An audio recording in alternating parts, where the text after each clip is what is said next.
اے امت اسلام، سیدنا شداد بن الحاد اللیثی رضی اللہ عنہ بیان کرتے ہیں کہ ایک اعرابی نبی کریم صلی اللہ علیہ وسلم کے پاس آیا، آپ صلی اللہ علیہ وسلم پر ایمان لایا اور آپ کے تابع ہو گیا، پھر کہنے لگا میں آپ کے ساتھ ہجرت کرتا ہوں۔ نبی کریم صلی اللہ علیہ وسلم نے اس کے متعلق اپنے صحابہ کو تاکید فرمائی۔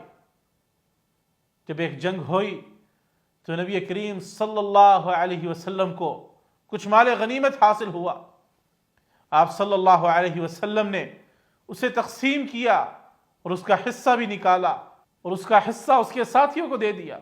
وہ اپنے ساتھیوں کی سواریاں چرایا کرتا تھا، جب آیا تو انہوں نے اس کا حصہ اسے دے دیا، تو وہ پوچھنے لگا یہ کیا ہے؟ اس کے ساتھیوں نے کہا یہ تمہارا حصہ ہے جو نبی کریم صلی اللہ علیہ وسلم نے تمہارے لیے نکالا ہے۔ اس اعرابی نے اپنا حصہ لیا اور نبی صلی اللہ علیہ وسلم کے پاس آیا اور کہنے لگا یہ کیا ہے؟ آپ صلی اللہ علیہ وسلم نے فرمایا یہ میں نے مال غنیمت سے تمہارا حصہ نکالا ہے۔ کہنے لگا میں اس کے لیے آپ پر ایمان نہیں لایا، اس چیز کے لیے آپ کے پیچھے نہیں چلا، بلکہ میں تو اس مقصد کے لیے آپ صلی اللہ علیہ وسلم کے پیچھے لگا ہوں کہ مجھے یہاں تیر لگے، اور اس نے اپنے حلق کی طرف اشارہ کیا، اور میں فوت ہو کر جنت میں داخل ہو جاؤں۔ آپ صلی اللہ علیہ وسلم نے فرمایا اگر تم اللہ تعالیٰ سے سچ کہو گے تو اللہ تعالیٰ بھی تم سے سچ کا سلوک کرے گا۔ اس کے بعد تھوڑی دیر گزری کہ وہ دشمن سے لڑنے کے لیے کھڑا ہوا۔ شہادت کے بعد اس کو اٹھا کر نبی کریم صلی اللہ علیہ وسلم کے پاس لایا گیا تو اس کو وہی تیر لگا تھا جہاں اس نے اشارہ کیا تھا۔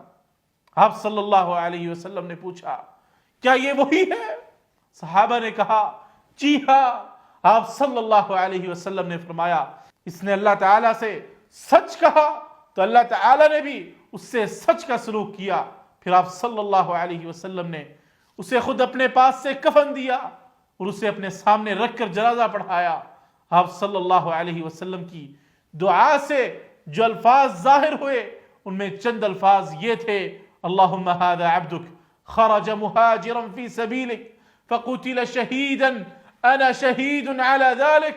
اے اللہ یہ تیرا بندہ ہے، تیری راہ میں ہجرت کرنے نکلا پس شہید ہو گیا، میں اس بات پر گواہ ہوں۔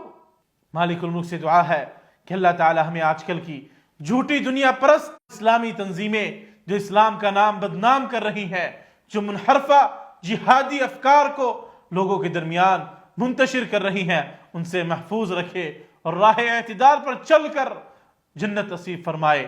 وما علینا الا البلاغ المبین۔